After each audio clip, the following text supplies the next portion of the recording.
Hey everybody, how you doing? Welcome to another Tuesday tutorial. Today we're going to talk all about understanding the pentatonic scale as it relates to our ukulele fretboard. Now I'm going to go over the 5 positions of the pentatonic scale using the C minor pentatonic scale as a starting point. But at the end of the video I'm going to show you how you can use these same 5 positions to play in any key, major or minor. So please stick around for that. If you're new to the channel, please like and subscribe and share this video with your friends. Alright, so let's get going. The basic notes of the C minor pentatonic scale are C, E flat, F, G, B flat, and C. Now you'll note that that's a 5-note scale. So we're covering C to C within 5 different notes. C, E flat, F, G, B flat, and C. Now those notes carry on up the neck. So the positions you want to work with are the first position, which handles the first 3 frets of the instrument, second position, which runs from frets 3 to 6, third position, which kind of runs from 6 to 9, roughly, and then fourth, which is 9 to 12, roughly. Let's show you them now one at a time. First position, C minor pentatonic scale. Now I've got a low G, so I'm going to include that low G. But if you don't have it, you don't have to use it. So first position would be like this, starting with our high C going down.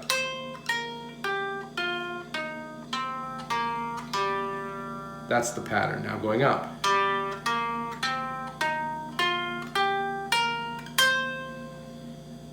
Second position starts here on that C and goes down to this point from the 3rd, 6th, 3rd, 5th, 3rd, 5th,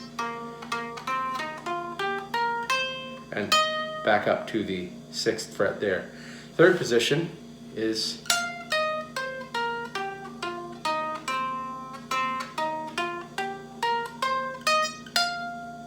fourth position,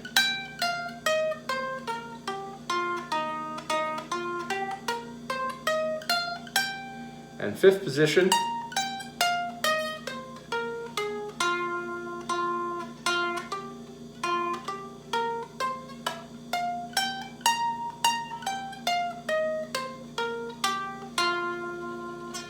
so that covers all 5 positions up the neck. Now, have a look at this diagram and see. This shows you all the same scale positions all at once with where all the root C's are. And that's the important piece of information to know whether you're playing in major or in minor keys. So from the first position, you've got a C here at the 3rd fret and a C, the open C string, so that 0 on the 3rd string. From the 5th fret, you've got the 3rd fret there. Then you've also got a C up here on your low G at the 5th fret. After the 5th fret, you've got that low G there, or that C there. Then you've got a C at the 7th fret, pardon me, the 8th fret of the 2nd string, your B string. And then from there, you've got a C here, right there, of course, yes, 12th fret. So these are all the C's that you have as you go along. Whoops. And that's where you're going to center all of your solo when you're playing over a C chord, for example. So knowing those notes, that's a really neat thing to do. Once you've got all these positions memorized, and you can just call them up at command like this. Second, 3rd, 4, 5. Then you can start running them and playing melodies using the scale. Now, you can travel between scales, but it's kind of important that you get all those shapes clearly under your fingers. So please memorize them carefully. Let's go over them one more time. Here is the first position. 3rd fret on the, we're starting on your A string, your 1st string. 3rd fret, 1st fret, 3rd fret on the E string, 1st fret, 3rd fret on the C string, open on the C, 3rd fret on the G, open on the G. Second position, this is not the scale, this is just the notes. 6th fret on the A string, 3rd fret on the A string. 6th fret on the E string, 3rd fret on the E string. 3rd fret on the C, pardon me, 5th fret on the C, 3rd fret on the C, 5th fret on the G, 3rd fret on the G. 8th fret on the A, 6th fret on the A, 8th fret on the E, 6th fret on the E, 7th fret on the C, 5th fret on the C, 8th fret on the G, and 5th fret on the G. Now the 4th position, 10th fret on the A, 8th fret on the A, 11th fret on the E, 8th fret on the E, 10th fret on the C, 7th fret on the C, 10th fret on the G, 8th fret on the G. 5th position, 13, 10, 13, 11, 12, 10, 12, 10. All right, now once you've got all those positions, I promised you that I would tell you a little bit more about how you can use them to play any key. The first thing to note is the positions move. So when I'm playing my first position here, that's the first position, C minor. If I want to play in D minor, I take that C note that I'm using as my root and I move it up to the 5th fret there on the A string, which is another D note. And I now have the D minor pentatonic scale. Now I have to add in the 2nd fret here where I was playing open, but that's like taking those open strings and moving them up 2 frets. So you come up here, next fret up. If you want to play in E minor, you move that up 2 frets. You want to play in F minor, 1 more fret. G minor, 2 frets. A minor, 2 frets. And so on. Now the nice thing about that is that all of the positions move that way. So for example, if I'm taking my first position here and I move it up to D to play in D minor, then the 2nd position becomes here. 3rd position comes here, but the same scale shape works. So really, once you learn those shapes, it's actually a lot simpler than it might appear right at the moment. The shapes kind of tell you everything you need to know about there. If you wanted to move that up to E, for example, your first position, you just start it at the 7th fret, which is your E note.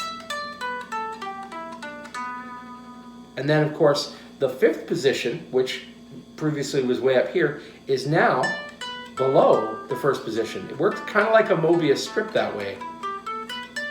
So you basically, they cycle around just like, like a Mobius strip. So it starts down here at 1, there's 5 up here. If you move 1 all the way up, 5 moves down to this level here. If you move 1 up a little further, 5 moves here, and 4 comes in behind it. If you move up a little further, then 5 is here, 4 and 3 lands, and so on. Now, it gives you a tremendous flexibility once you know those shapes, because you can call them at will depending on other times. Now, that's how to change keys within the minor. If you want to make a major pentatonic minor scale a major scale, all you do is you take that 2nd position pentatonic minor scale here that we're playing in this position here, the 2nd position, and you slide it down so that the top note here, your pinky note, lands on the 3rd fret, on the C note, because that's your new root for the major scale. And that pinky, then you're covering 3rd fret, open, 3rd fret, open, 2nd fret on the C, open, 2nd fret on the G, open. And the 3rd position form now lands right here, just as before. Same shape, 4th position's right there.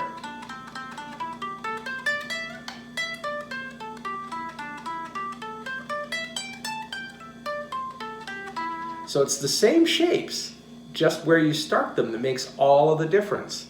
And of course, the new notes will be played, but the roots are exactly where C roots were. It's just changing where they land in the scale form. So for example, if I'm playing a C minor pentatonic scale and my roots are here, and when I come up to play here, my root lands on my index finger.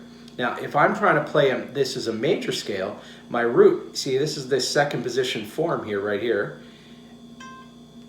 Instead of the pinky being up here, this is normally that E flat note in a C minor pentatonic scale.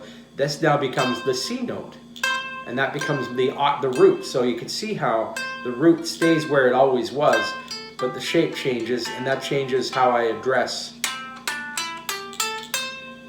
That's a major sound versus the minor, which has the same roots. I hope that's clear.